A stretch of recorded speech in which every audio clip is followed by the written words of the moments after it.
채널에 다시 오신 것을 환영합니다. 만약 새로운 2026 제너시스 타이턴 픽업이 앞으로 5년 동안 수천 달러의 유지비를 절약하면서도 프리미엄 승차감과 강력한 적재 성능, 그리고 뛰어난 연비까지 제공할 수 있다면 어떨까요?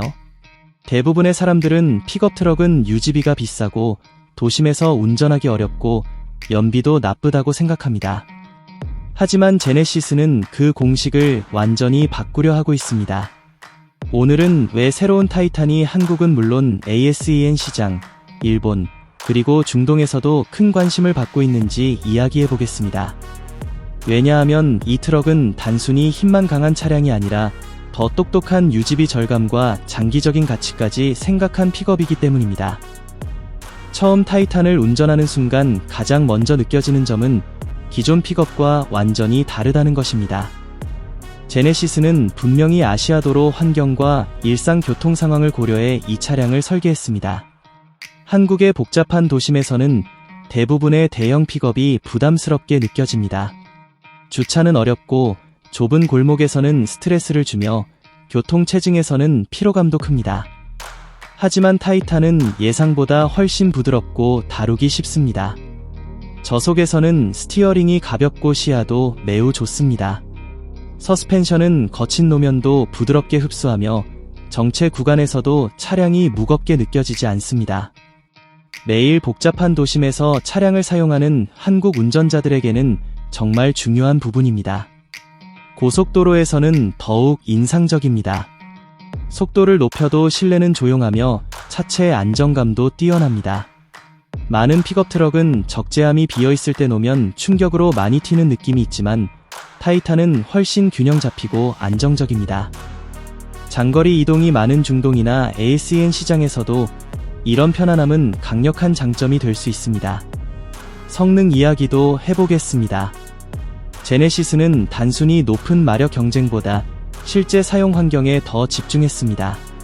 타이탄에는 터보 하이브리드 파워트레인이 적용될 가능성이 높으며 저회전 토크가 강해 도심 가속이나 짐을 실었을 때도 여유로운 힘을 제공합니다. 특히 소규모 사업자나 물류업계 사용자들에게 매우 합리적인 구성입니다. 충분한 힘을 제공하면서도 연료비 부담은 크게 줄일 수 있기 때문입니다.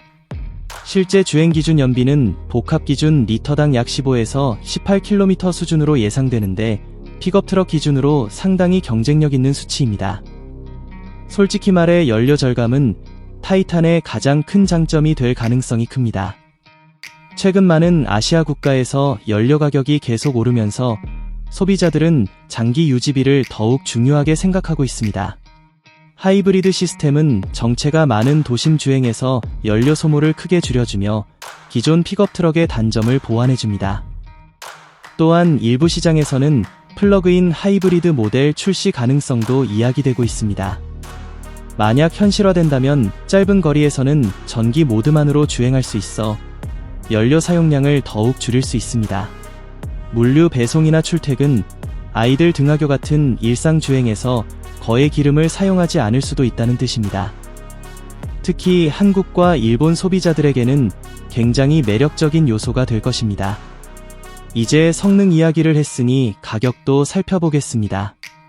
한국 시장에서는 기본 하이브리드 모델 기준 약 4,800만 원부터 시작할 것으로 예상됩니다.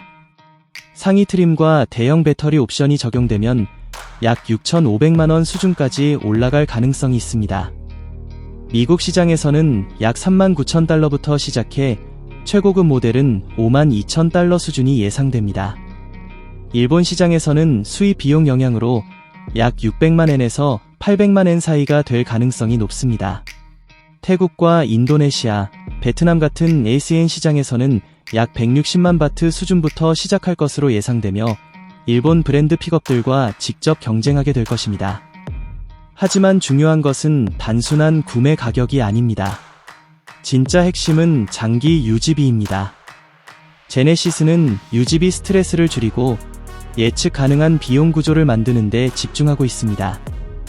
타이탄은 현대차 그룹 플랫폼을 공유할 가능성이 높기 때문에 아시아와 중동 지역에서도 부품 수급이 훨씬 쉬울 것으로 보입니다. 미국산 대형 픽업처럼 부품 수급이 느리거나 가격이 비싼 문제도 상대적으로 적을 가능성이 큽니다. 정비 비용 역시 합리적일 것으로 예상됩니다. 현대차 그룹은 이미 하이브리드 기술 경험이 풍부하기 때문에 신뢰성 부분에서도 기대가 큽니다. 회생제동 시스템 덕분에 브레이크 마모도 줄어들 수 있고 엔진 부담도 감소해 장기적으로 유지비 절감 효과를 기대할 수 있습니다. 보험료 역시 기존 서비스 네트워크 덕분에 비교적 안정적인 수준이 예상됩니다. 사업자 입장에서는 차량이 오래 정비소에 머무는 것이 큰 손실이기 때문에 이런 부분은 매우 중요합니다. 중고차 가치 역시 기대되는 부분입니다. 최근 몇 년 동안 제네시스 브랜드의 이미지와 중고차 가치가 꾸준히 상승하고 있기 때문입니다. 만약 타이탄이 초기 품질과 내구성을 입증한다면 감가상각도 예상보다 낮을 수 있습니다. 중고차 가치를 중요하게 생각하는 ASEN과 중동시장 소비자들에게도 큰 장점이 될 것입니다. 실내는 상용 트럭보다는 프리미엄 SUV에 더 가까운 느낌입니다. 시트는 장거리에서도 편안하며 인포테인먼트 시스템도 현대적이고 사용하기 쉽습니다. 뒷좌석 공간 역시 가족과 업무 모두 활용 가능한 수준으로 보입니다. 제네시스는 아시아 소비자들이 업무와 일상을 모두 만족시키는 차량을 원한다는 점을 정확히 이해하고 있습니다. 적재 성능도 현실적으로 설계되었습니다. 이 차량은 미국식 초대형 헤비듀티 픽업이 되려 하지 않습니다. 대신 일상에서 활용하기 좋은 실용성에 집중했습니다. 물류 배송, 소규모 공사, 캠핑 장비, 농업용지 운반 등 다양한 상황에서 부담 없이 사용할 수 있습니다. 기아 태즈먼과 비교하면 타이탄은 승차감과 연비, 프리미엄 일상 활용성에 더 집중한 모습입니다. 타스만이 강인한 오프로드 스타일을 강조한다면 타이탄은 도시명 라이프 스타일과 장기 유지비 절감에 더 적합한 방향입니다. 특히 한국의 좁은 도로와 주차 환경에서는 제네시스의 접근 방식이 훨씬 현실적으로 느껴질 수 있습니다. 바로 이것이 2026 제네시스 타이탄이 지금 가장 주목받는 이유입니다. 하이브리드 효율성, 프리미엄 승차감, 낮은 유지 스트레스, 실용적인 적재 능력, 그리고 현대적인 디자인까지 모두 갖춘 픽업이기 때문입니다. 여러분은 새로운 제네시스 타이탄에 대해 어떻게 생각하시나요? 기존 디젤 픽업 대신 하이브리드 픽업을 선택하시겠습니까? 댓글로 여러분의 의견을 꼭 남겨주세요. 그리고 오늘 영상이 마음에 드셨다면 좋아요와 구독 꼭 부탁드리고 토데이 뉴카어 뉴스 알림 설정까지 켜두셔서 앞으로 공개될 최신 자동차 리뷰와 픽업 출시 소식도 가장 빠르게 만나보세요.